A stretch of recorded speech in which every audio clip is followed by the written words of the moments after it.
afternoon and good evening, everybody. This is Zach and Bro here, aka Kevin Folk. We're back here with the Wonder Wednesday podcast. Thank you guys for joining us for another one. It's been a while, actually. I haven't posted one of these in a little bit, but welcome to episode 39. We're here to wonder more about the things that are going on in our world and the ways that we can understand it more. I'm your host again, Kevin Afokwa, and I'm joined by two lovely guests, Leo and Sergio. Would you guys introduce yourselves? Leo or Sergio? Okay, I'll go first. Yo, it's Sergio. I've been on this podcast, I think this is my third time now. I met Kevin way back in the day, just a year ago actually, at an internship that we had together, and we've been keeping in touch since. Dope. And Leo? All right, guys. My name's Leo Heffernan. I'm from Boston. I met Kevin. I was Kevin's roommate last summer.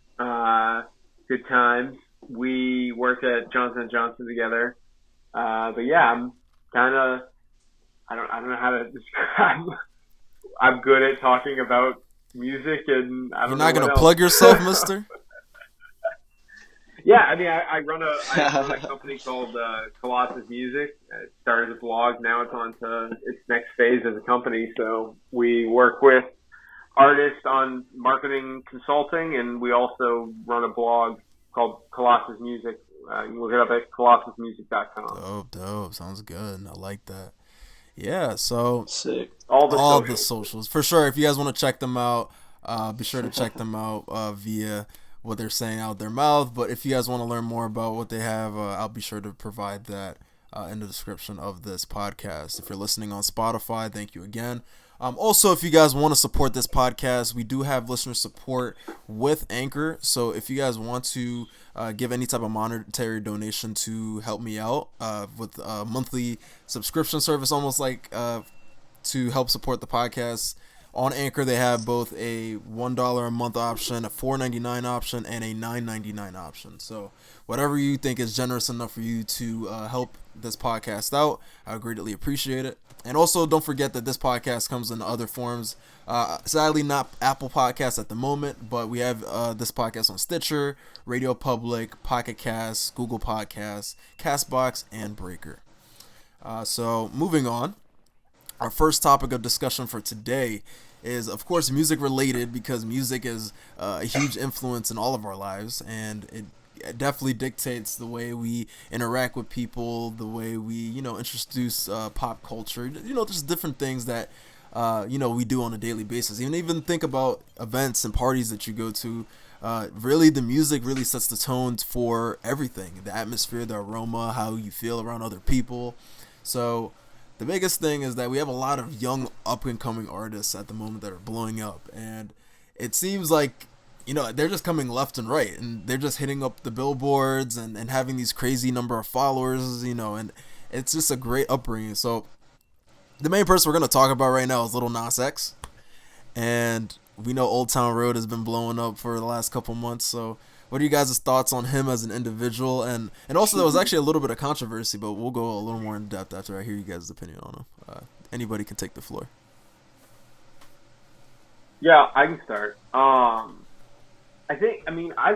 honestly have liked Lil Nas X because he's one of those people who everyone was like, oh, he's just going to be another one-hit wonder. And who knows where he is right now, but in my opinion, he's definitely no Sheck West. Like, he's not, he didn't just create one song and then create an album that no one actually listened to. Like, the buzz that he created around Seven was impressive enough that I'm pretty sure that every single person who has ears and knew who Lil Nas X was at least went and listened to a couple of songs. So, like, on the business side of things, I respect the hell out of Lil Nas because he knows how to market himself. He knows how to troll the hell out of the industry and troll out, like, Twitter and all that kind of stuff. And I think that is a huge part of artists nowadays, is that you have to have some sort of online presence, and you can't go too far where you're seen as a villain online, but you also can't just do nothing. Like you have to find that happy medium, and I think that Lil Nas finds that perfect happy medium where he kind of does tease and joke and make fun of himself and things like that. And I think that people really respect that. Right. So like for me, I don't. On the music side, I think Old Town Road is, and forever will be a huge hit solely for the fact that of how groundbreaking it was, where you had this black artist who Billboard said wasn't country, and then even though it was so, in my opinion, so distinctly country, forget the beat, forget the 808s, all that stuff, it was country music. And the fact that like it was a black artist trying to make it into country music with a hip hop sound, like it wasn't a parody, like that's what he actually was trying to do. Like it was one of those things where it's interesting. And also I think that the whole album as a whole is it's so different that it's good, if that even makes sense. So that's kind of my 2 cents on that. Right. You know, yeah, kind of bouncing off actually a lot of things that you were saying. First, like the fact that he's breaking into a new genre through hip hop, right? Into like country music that, you know, traditionally wouldn't be accepting of that. Even like country artists that go to pop, you know, old country heads are thinking like that's going too far and that's crossing a line. So for this, it was definitely gonna be controversial to people in general, but the numbers don't lie, and this blew up crazy, and absolutely everyone in both genres ended up enjoying it. And I think it goes back to his him being able to be personable, and he does joke around on social media with himself and doesn't take himself too seriously. And I think that's exactly the type of person that could have done that, because I think if someone's coming at it in an aggressive stance where you know, he's doing something where he has to respect what country is. You know, he can't just say that whatever he was doing he made up himself, or he's a very, like, there's a certain amount of respect he had to have had without, because he was already, just by making the song, gonna tick people off on both sides. I'm sure there's even hip hop guys that, you know, they hate all this poppy stuff anyways. And then it is a pop song, and I mean, it really got to that point. And I think he was a perfect person. Yeah, I mean, for sure. And another thing is that there's been a lot of controversy with him as well.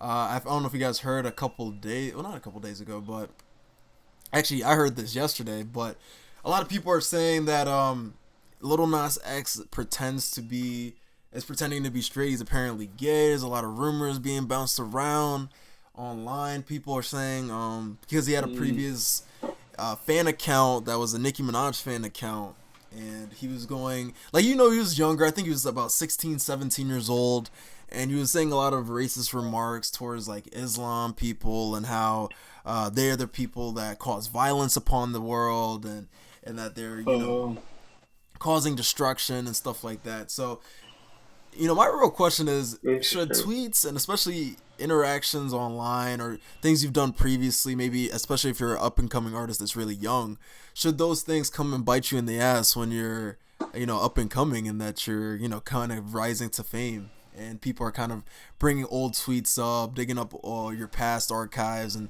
seeing the things you said in the past? Like, does that affect you now? I mean, I think what people really don't like to accept is the fact that it's there, so it's going to have some kind of consequence, and like you can't take it back because it's on the internet. So I don't think like there's any kind of way to be saying that it's unfair that at the end of the day you put an opinion out there when you were young and stuff, and it could be mistaken or whatever, but people are going to think what they think. So it just comes, whether or not it was a good or bad tweet, that's just a fact of it. It's not anything positive or negative. That's just like, it's, people are going to bring it up if they want to, and you can't get mad at the internet for it. But it's where he goes from there, I think, that will matter more. And like, I think we all kind of subconsciously realize that, like, I'm sure everyone has at one point, either if it's something embarrassing or maybe sometimes it is borderline offensive or just straight offensive, like that, whether we said it online or maybe even in person or something, we've all had that kind of experience where we've wanted to take something back and we know that doesn't really define us. So there's a way to handle that and navigate it, like better ways than others. So I would say, I think it's where it comes from now. Now he's getting all the attention. Now he's popping off, and so he does have now a responsibility to answer for past mistakes in a way that maybe you and me wouldn't really. But I think that just comes with the territory, sure. to be honest. Yeah, I think also, I think it's the biggest thing too is that you just have to own it. Like you can't hide from it. Like if you have Right. skeletons in the closet kind of thing, whether it's about sexuality or whether it's about your thoughts that might not be perceived well by the general public, or it might be whatever it might be. It's one of those things where it's like you have to own it in the fact that you can't hide from it. You have to just come out right and say, okay, look, I was young, I made stupid comments, and or I like to troll or whatever I did, but it's like I'm not that person anymore. I've grown up, and that's that. That's where I'll leave it on. And if it still is an issue, then you start to have to deal with the repercussions of it. Because if you're going around even up to the point where you become right before you become famous, and you're saying bad things about Arabs or Muslims or Jews or Christians or whatever it might be, you can't pretend like, oh well, I'm sorry. You see it all the time nowadays in like this whole YouTube influencer thing where it's like Jake Paul and like all these other guys who are like, oh, so sorry, but then they go and do the same thing again, basically 6 months later, kind of thing. Like, right. You just have to, if you're gonna own up to it, you have to own up to it 100% and live by that. Like, you can't, you know it's in your past, and you have to make sure that you keep it in your past, kind of thing. Absolutely. Like, it's kind of abysmal seeing the way the internet reacts to certain things like this, considering the fact that Lil Nas X is canceled was trending on Twitter yesterday, and I was really confused when I was reading through all the tweets. I'm like, what did he do this time? But it's just degrading and sad. But I definitely agree, like, owning up to this entire situation, especially during your come up, and especially since you just released this new EP, is the best way to react.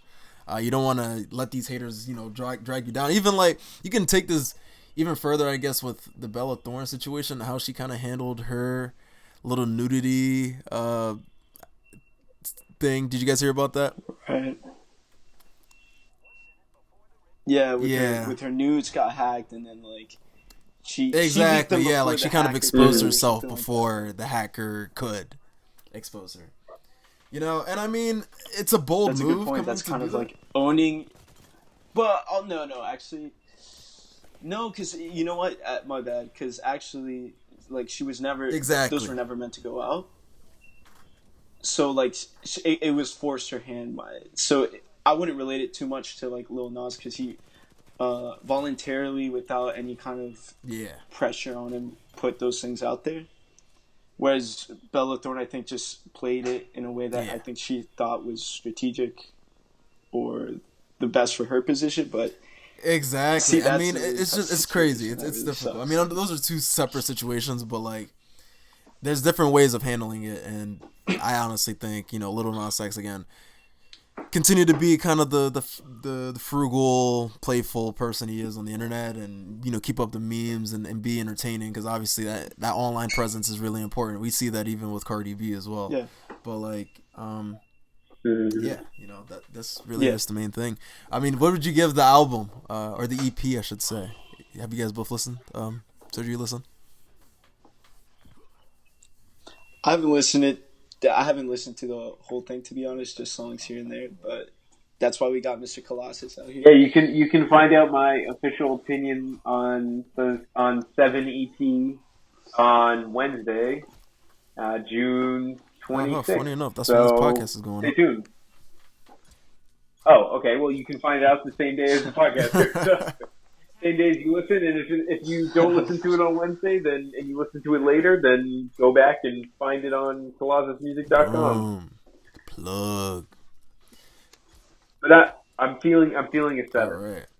I'm joking. That's hilarious. Obviously. Funny. But. Okay. You know what's hilarious though? I don't understand why this joint has 8 tracks. Like, why do you have both Old Town Roads on this crowd? I thought it was just gonna be like I think we could all accept the fact that Old Town Road is Old Town Road with Billy Ray Cyrus. Like, that's the song. Yeah. Oh, that's 100%. the whole song. Right, but Like, he had both. He had both. The Billy Ray one and then the one by himself. You know, It's funny because I remember just talking about him and trolling and stuff. Like, one of the earliest tweets I saw about him was like, my album's coming out or something, and he lists out the track listing, and it's just Old Town Road, like 1 through 5. Yeah, like well, supposedly he's still gonna do that. Actually, so supposedly he is still gonna release some sort of like project of just remixes of Old Town Road. Like he's that's annoying. He literally Jesus has Christ. like a remix Diplo. of like. But I'm actually kind of interested to find out about it because it's like he has a remix with John Mayer. No way. Like he has a remix with like he has wow. supposedly. Like I don't know how if that's like don't 100% quote me on this, but like I've heard that he has a remix with John Mayer. I'm pretty sure there's one on there with Marshmello. Like there's a ton of like. I'm really curious. I would love to see that come out because it's one of those things where it's like yes, as trolling and kind of stupid as it is, like a John Mayer cover of Old Town Road is just something I know. Hilarious. But yeah, and speaking of upcoming artists in the hip hop game right now, we got little Tekka out here with the Ransom song. Got a really catchy hook. What you guys think? I got black, I got white, what you want? Yeah. Nah, I liked it. But I think with like most songs that come out now, it sounds like similar to a lot of stuff that comes out or like that I've heard until like this. Honestly, 6th or 7th listen, and then that's my peak of liking this song.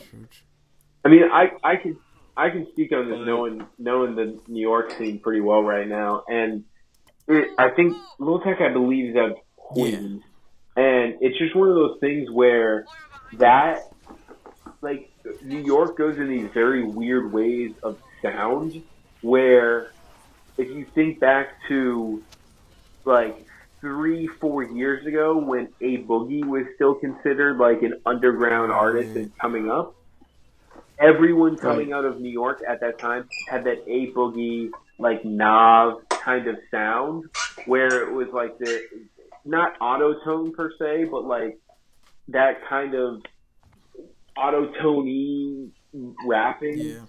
Yeah. I know exactly. Yes. Like Jungle. Exactly. Like it's exactly that. It's that kind of sound. And then you have these weird transition periods where you have a mix of sound come out. So then Dave East kind of wrote because A Boogie Dave East was already there, but like A Boogie brought him up, kind of thing. And he's not weird per se, but like he's more typical old school New York. But then you also had like 6ix9ine and all the like random like artists.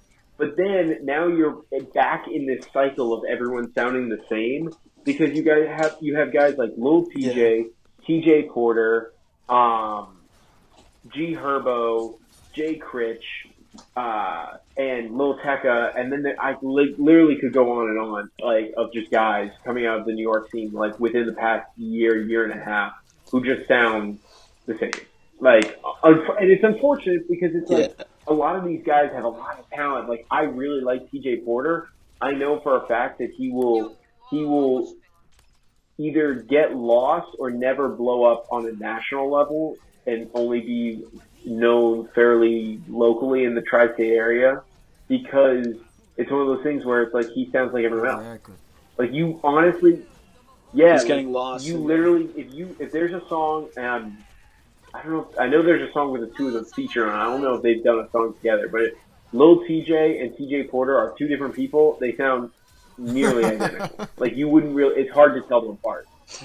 So the TJ rapper, It's ridiculous. yeah, but like I like Lil Tecca. Lil Tecca is a little bit different, but at the same time, like I think that he's like I respect his game. I think that he's popping off. I think he did better than he himself thought he would be so rapidly. But it's one of those things where it's like when you get a lyrical Lemonade music video, you're the next. I'm telling you, Cole period. Bennett. If Cole Bennett directs your music video for your song, you are next up. You are next in line. You are the new ones. Seriously. Yeah, and he's 16, right? Yeah. Damn, dude, what is he thinking about? I would say, just talking about like new rappers, just coming out and stuff. I would say the biggest heavy hitter of that. Heck yeah, I was actually gonna talk about it. Yeah. I love the baby. And I feel like he has his own. He's someone who takes a lot of like what like the newest rappers are kind of putting out there, but like I think he has a very distinctive flow. Like it is repetitive within his style, and it's also very bass heavy. Like with I wouldn't really know like exactly the type of bass drums, but I know you guys. Yeah, no, you know exactly. Really bouncy kind of bass, catchy, like gravitated. Like it really gravitates you towards the songs, the way that they are produced. Like I'll be honest with you, like Justin. Yeah. Like when I heard Cash Shit from Megan Thee Stallion, yep. Megan Thee Stallion. That beat was like, I know that's the baby. Because it's the same bouncy thing, and it almost felt like that's probably why he's popping off the most too, is because he's probably has his most signature. Justin Made is the guy that makes a lot of his beats, and like he just does an excellent job of really listening to his vocal patterns and the way that he kind of creates his choruses. Because if you guys didn't listen to all of Baby on Baby, literally all of the choruses, especially like if you take Suge for example, all of the choruses and all the other songs like Tupac, Harper Burn, Pony, they all sound formulaically the same, but with like different lyrics obviously, and a different maybe like synth pattern or whatever. But like other than that, it's like its own unique style, and I really do like mess with it. Like I remember when Baby on Baby actually first came out, and I hadn't even heard of the Baby. I was like, okay, who the hell is the Baby trying to act like Little Baby? Like no one can beat Little Baby. And like, so that's yeah, go ahead. That's the thing. Yeah, that's the thing with the Baby. So I started listening to him. My best friend put me on to him before he blew up, before Baby on Baby came out. And the reason he had heard of him is he has a pretty heavy hand on hip hop and stuff, especially coming out of the New York area. I know the Baby's out of Charlotte, North Carolina, but still, he hadn't heard of him at all. But when we were studying abroad together in France, my buddy was playing basketball for the university that we were going to. And the French basketball players were like, "Oh, have you heard of the Baby?" And the Baby? Like, who? They're like, "The Baby. Like he's very, very good." And they're like, "He's like, no, who the hell is the Baby?" He's like, "Oh, he's from North Carolina." And he was like, "Who the hell is this guy? I've never heard of him before." And he already had like 3 or 4 mixtapes out. He's like, "Who is this guy?" And we started. It was his song 21 that we first. Yeah, that we first really got into, and we would like listen like almost every single day on the way to like class, and then like when we were driving into school together, and then he dropped Baby on Baby, and I really like that. It's up there in my top 5 of the year right now. No way. Solely for the fact that it is not.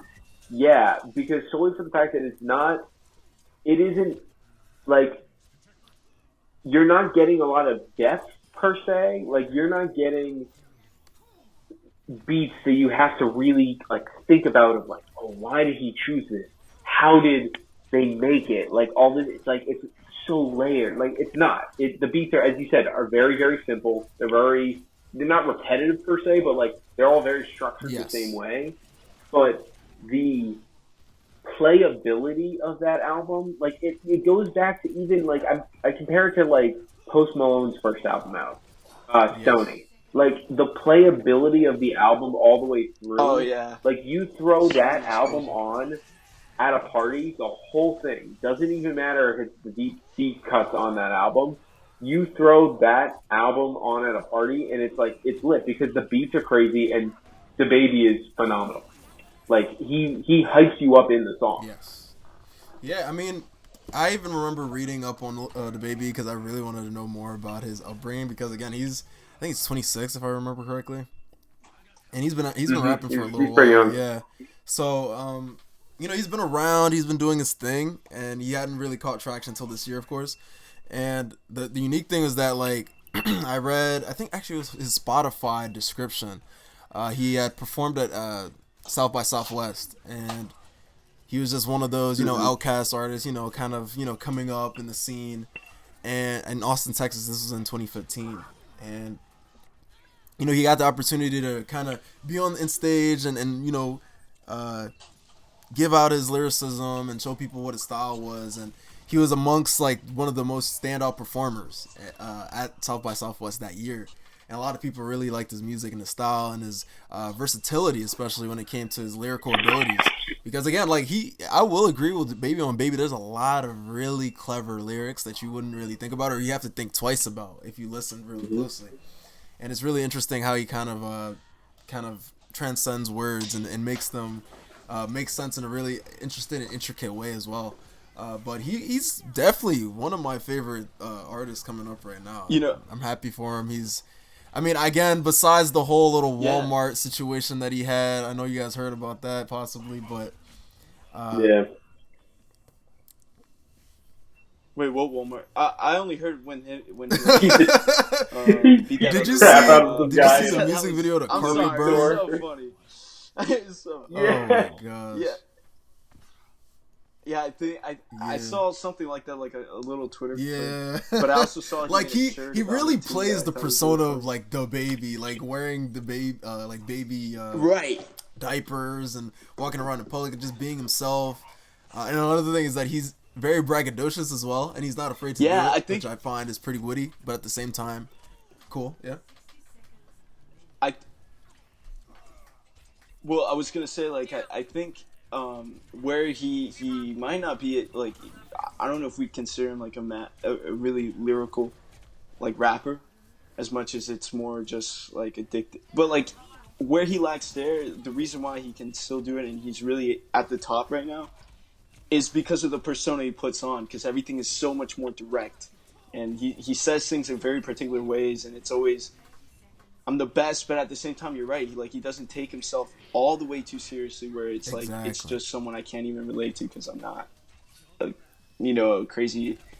I mean, I'm just, you know what I mean. And that persona is actually, I feel like, what's just as addicting as like the beats and like how catchy his lyrics are. Is like he's kind of got like this deep, gruff voice, that I think is kind of like threatening. But he's also exactly. There's a lot of witty comments, a lot of funny just gestures and laughter, like things that you could just find laughable, which is cool. And that's what we need and what we need in music is just good relief, good ways to turn up to, things to have a good time to. And again, like he made a whole dance out of this as well. People being in a train to Suge, so he's really making a name for himself, and I'm proud of him. I'm even looking on Spotify right now. He just surpassed 100 million plays. So really good for him. Yeah. But segue to the XXL freshman class. So if you guys haven't seen already, what is it? Is it usually 10 artists? 10 artists are our new 2019 XXL freshmen. And again, the baby is one of those people, but it's just, again, last year I remember talking to Leon. I think we probably talked about this as well, Sergio, and Neil. About the list being trash. So it's just I'm happy this list is just way more, I guess, relevant and relating to who's actually popping off in the game right now.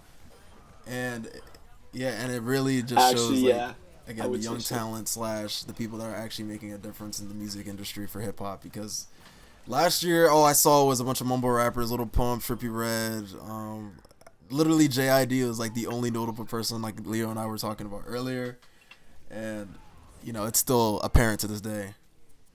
I mean, Trippie Redd's okay. Like, Man, I what like was that Trippie song Redd. called? Enemy at Arms or whatever. I forget. Under Enemy Arms. Yeah, like, Under Enemy did Arms. you see the music video? Trippy Trippy Not his Red's got this strongest thing, weird for like sure.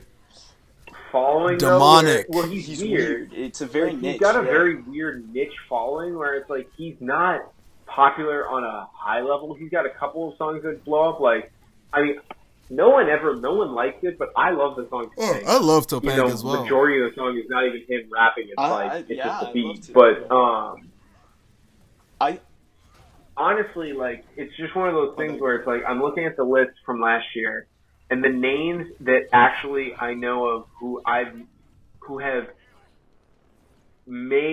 have actually been relevant in this past year have been JID, or sorry, in this year alone have been JID and Lil Skies.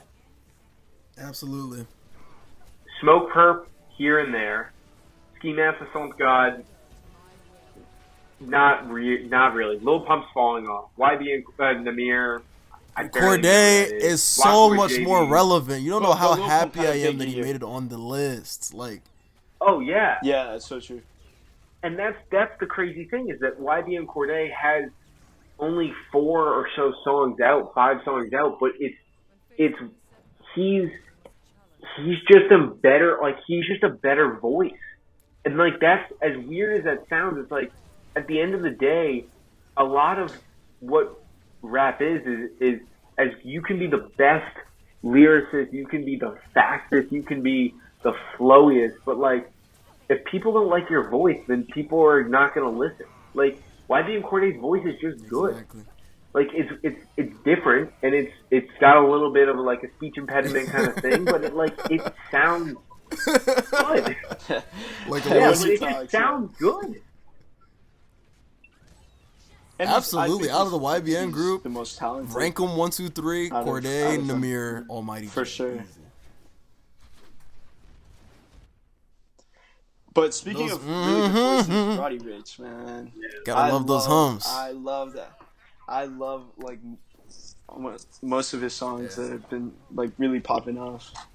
But I think it's a different voice, and I think it kind of fits more into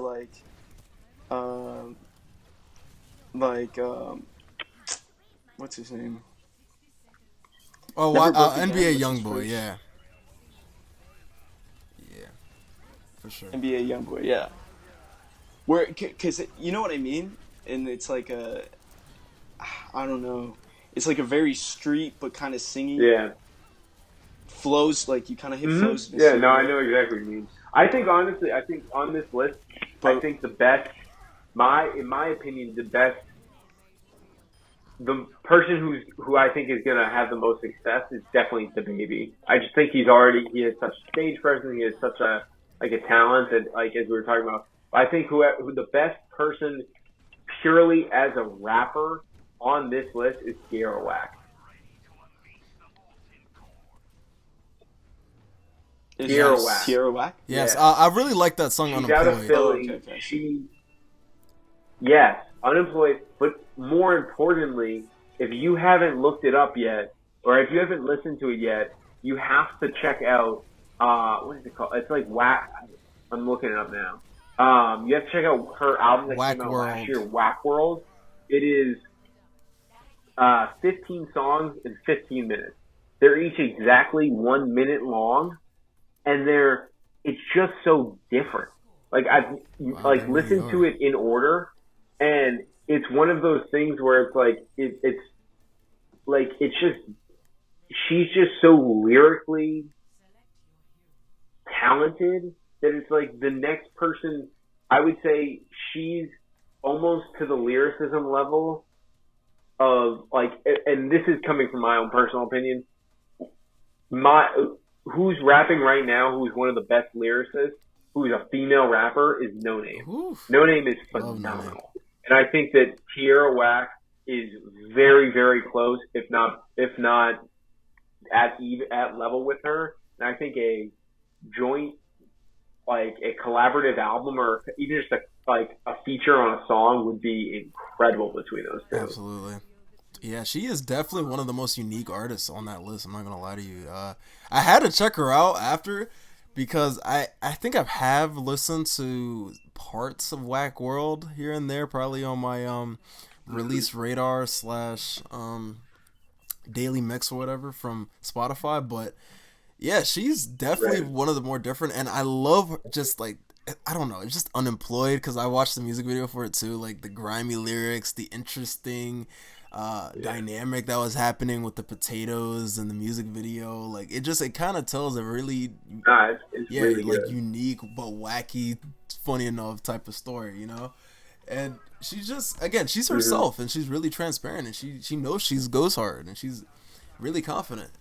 You know, I just really loved the project, and I think I will listen to all the Whack World, especially looking at all the timestamps for the songs being 1 minute. That's very interesting. So definitely got to check that out. But again, I'm happy for also the other two females that made it on this list, namely Rico Nasty. She's been a part of the DMV area. She's from Largo, Maryland originally, and she's she's really made a name for herself. Like, we have Anger Management that just came out, and with Kenny Beats, and a really fantastic project. Didn't do as well as I thought it would, but it really got her name out there, and it showed her grimy and aggressive lyrics onto a new level, and it gave her a new upper echelon to shine. And again, she's really doing it for the DMV. I'm really proud of her for making the list. Same with YB and Cordae. And I mean, I'm really not surprised about Gunna too much on this list, but right, I think he's the most probably. Yeah, to be honest with you, like he had a lot of great online buzz. I'm surprised he wasn't on this last year, to be honest with you. But he killed it, yeah, for sure. That's what I was going to say. Right. Yeah, but Blueface, baby. What do you guys think about the rapper that doesn't rap on beat being on this list? Yeah, I respect it. I mean, he got the 10th spot, which is that it's the vote. It's the 10th spot, so it's the voted spot, I believe, is how it works. So I don't know how he was the one who was number 10. I don't understand. Like that's just weird to me, because I feel like he was bigger than a lot of these guys. So I'm just kind of surprised that like he was the one who had to get voted onto the list. But like, I mean, I respect it. There's another guy coming out of the South right now, NLE Choppa. Absolutely, he just did a remix with them for Shot of Flow. Right. Yeah. Yep. And they're literally, it's like Blueface is the West Coast version or NLE Choppa is the Southern version of Blueface. Like, they're both the same. And I it's different. It's not my go-to listening, but at the same time, like, it's still good. Like, I mean, I respect it. That's not an easy thing to do, to be able to rap off beat. Right. And to be honest, I think I think Blueface is the one pushing the boundary on that, whether he knows it or not, or like how hard he tries to be that. I think it just comes out as it comes out. And like, if that was, for example, like the Baby, a lot of his flows sometimes I feel like 2 years ago would have felt to me as if they were offbeat or very kind of like not as structured in terms of flow and where it ends on a beat and like this or that.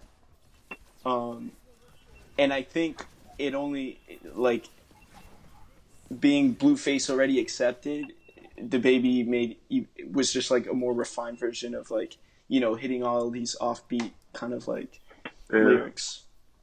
Yeah, I mean, don't really have too much to say about this list. It really does emulate everybody that's currently popping off, especially Megan Thee Stallion. She's really doing it for the ladies right now with the grimy, confident, sexualized lyrics, but she is definitely doing one for the ladies, and it's just really great to have that one song, like kind of like act up with City Girls. Except I don't really like City Girls personally. I think Megan Thee Stallion is on her own better than all of them. So she, I don't think a lot of people like but I City know, Girls, honestly. I don't know what it is with them. It's just I don't know. They just don't really appeal to me.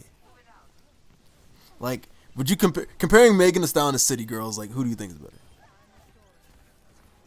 I like Megan Thee Stallion.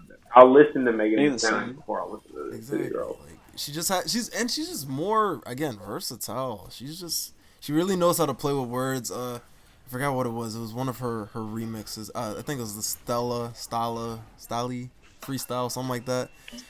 It was like I think it was an interpolation of "Look at Me" from XXX and Tentacion on the beat, and like it was just really good. Like there was a lot of double entendres. She was super flowy. It was a great beat. She was really again sexualized lyrics, but again grimy and confident, and she was able to get her message out, which was amazing. So proud of her for being on this list. One guy I wasn't really expecting too much to be on this list though was YK Osiris, and I'd only heard that one song that he blew up from, and I even just forgot the name. Yeah, worth it. Yeah. The worth it. Yeah. That's the only song I've heard from. Hey, but What do you hey, guys think Jackson, about him being on this list? Deserved, not deserved? I really don't know him all that well. I mean, I like him. I know more Lil Mosey songs. I like him. I think he's talented. I don't. It's just one of those things where it's like I looked at the voting, like the people who were up for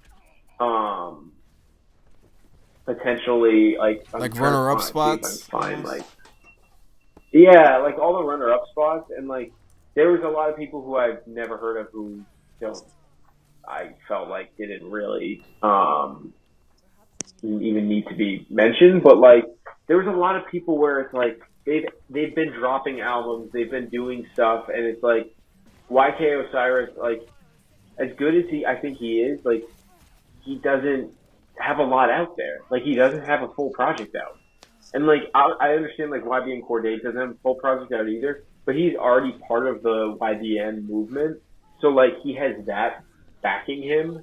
Like he already has that support backing him, and they did a collaborative album together and all that kind of stuff. But like YK Osiris does, I think he's also out of.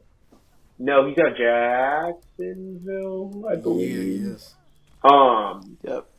But it's one of those things where it's like I don't think he was the right pick, honestly. I'm surprised that he got the automatic spot.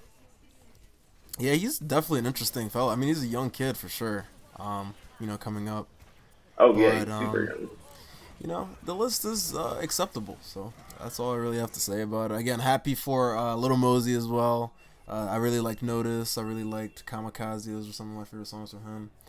And Comethazine, I'm kind of, again, iffy on as well. Because, I mean, come on, man. Like, this man just has some of the dumbest lyrics, in my opinion. And a very underwhelming 2 albums that he released. But, again, c'est la vie. But, again, I'm liking the way music is kind of transcending at the moment, again, with the whole blending of different genres and elements, kind of similar to what we were saying about Lil Nas X and its 7 album EP. I really hope he kind of learns from the response he's getting right now for this EP and puts that into his new album that comes out later this year. So hopefully he does take that advice and bring us into a new direction, especially with this whole new country blend that he has introduced into the culture of music. So, yeah. Other than that, Kev, you know who? Wait, hold on. You know who was up? Who was nominated for the freshman class? Who didn't get it? Who? Juice WRLD. That's true. Oh yeah. Oh, that's wild. I completely forgot about that. How? Honestly, like, I'm looking at the list of like nominations now, and I'm just kind of in shock. Like, there are a lot of names on here that like I know of, like, but it's like Benny the Butcher, like Benny the Butcher's album last year was like top 10 for a lot of people, and it was his debut album.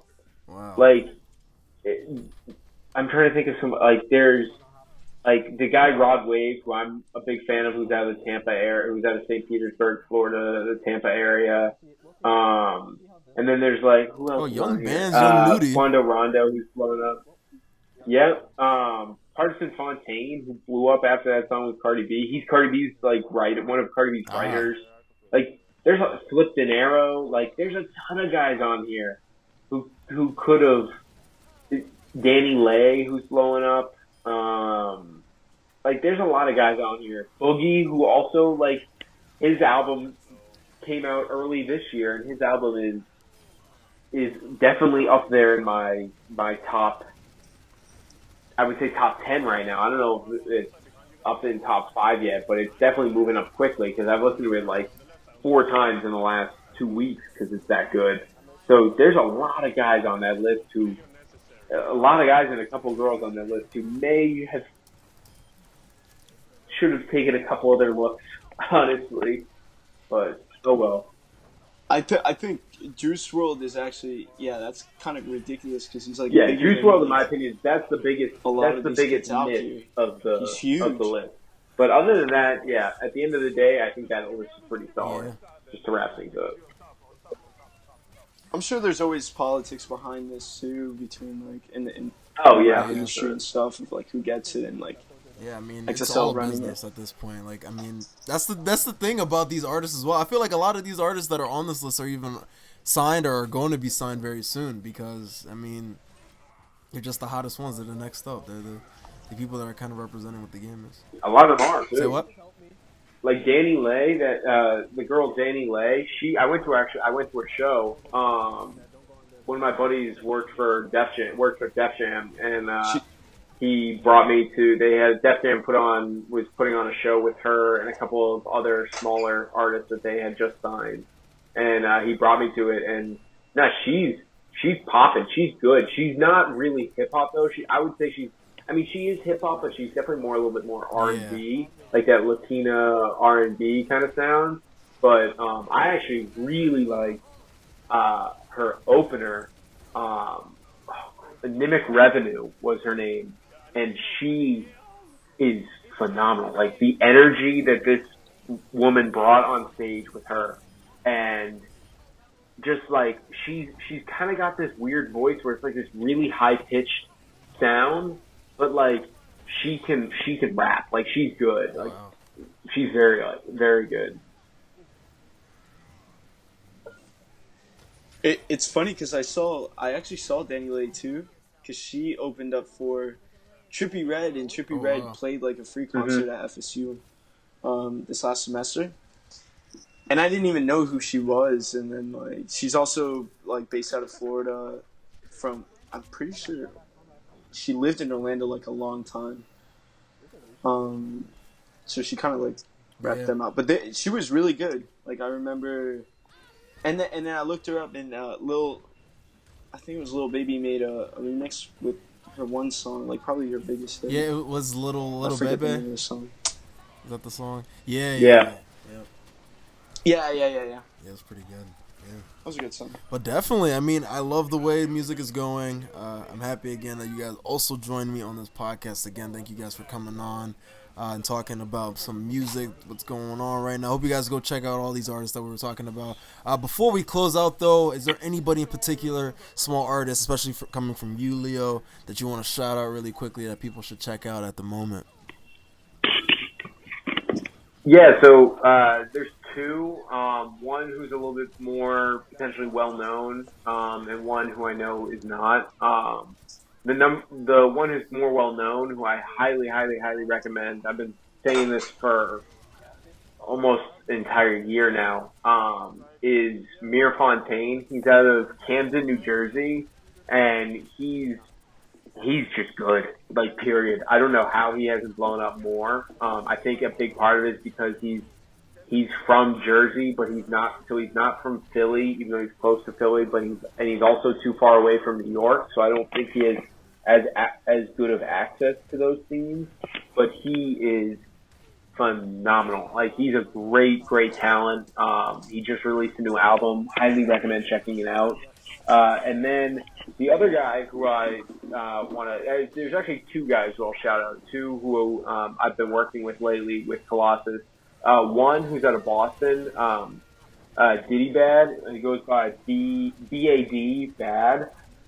He's really good. He's a white guy who's putting out music, and he's got talent. Like, he's honestly, he's got some solid talent. He's running with a really good group of producers and content creators and rappers coming out of Boston. And you have to remember that, like, the Boston scene is very, very disjointed and disorganized, and there's no true support for rappers coming out and hip hop artists in general coming out of Boston. What about Joyner Lucas? So, Joyner Lucas from Worcester. Joyner Lucas, a lot of what Joyner Lucas has done is self-made. He hasn't, I don't know if I don't think he still lives in Worcester, but Joyner Lucas is one of those guys who, like, for example, like, there's the biggest rapper out of Boston, like Boston proper, is Cousin Stiz.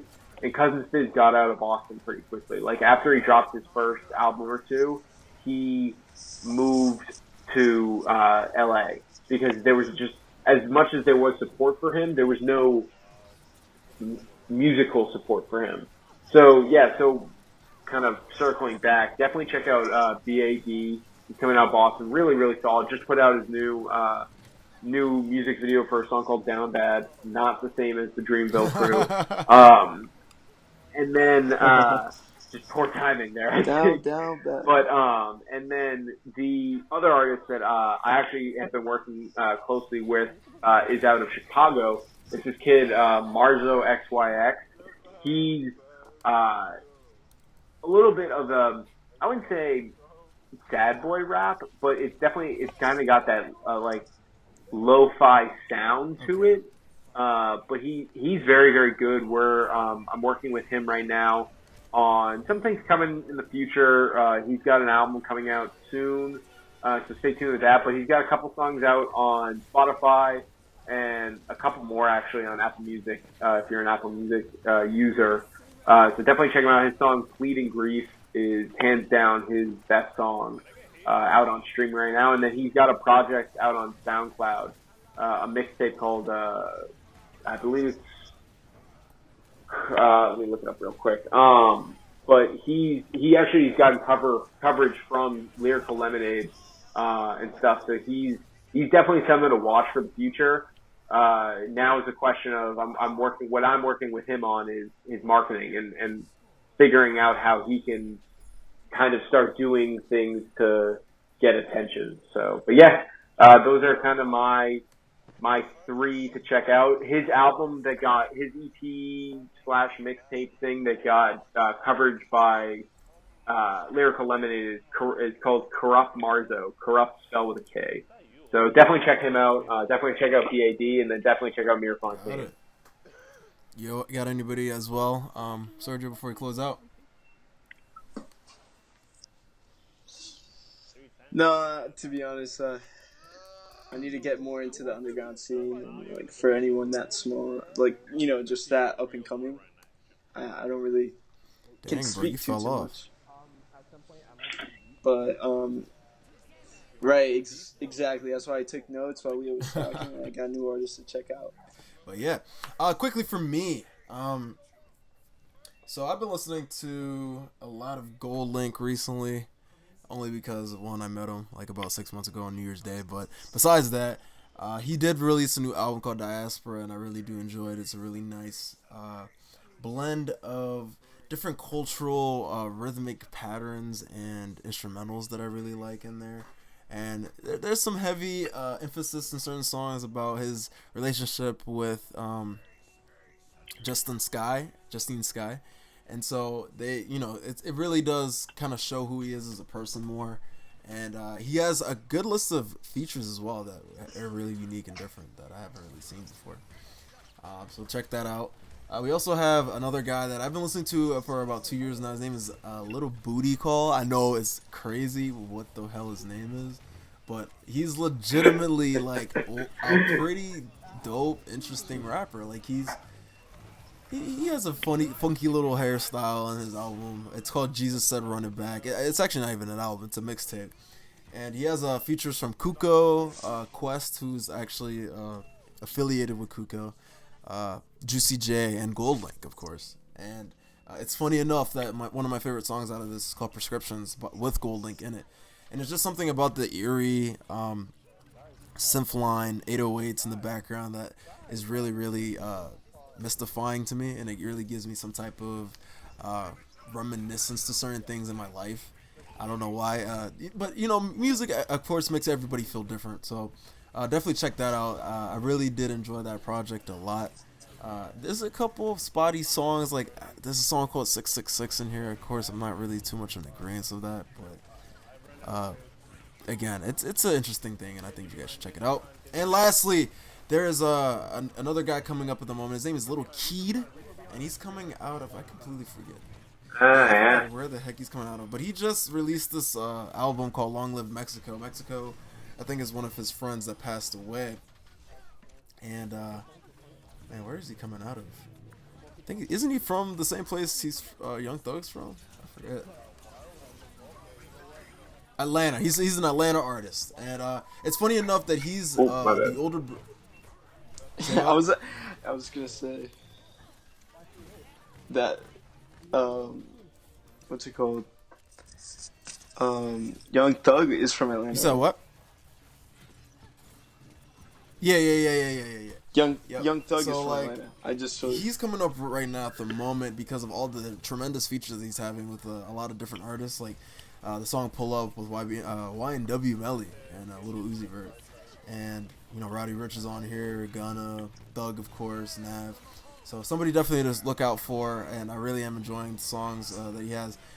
Anybody, it's really, really nasally and high pitched, kind of like when freaking Playboy Cardi was sounded like a baby on Pissy Pamper, but it's still really interesting, and I think he's somebody to definitely look out for right now in this trap/hip-hop industry. So those are my top three. I hope you guys did enjoy the Wonder Wednesday podcast. Again, go check out Leo and Sergio on their social media platforms. I'll be leaving all that in the description on Anchor. If you also don't forget to, if you want to support this podcast, you can do so on Anchor at anchor.fm/the Wonder Wednesday podcast /support, and you guys can donate any type of monetary money between the dollars of $1, $5, and $10 per month. So thank you guys again for listening, and I hope to see you guys next Wednesday on the Wonder Wednesday podcast. Peace.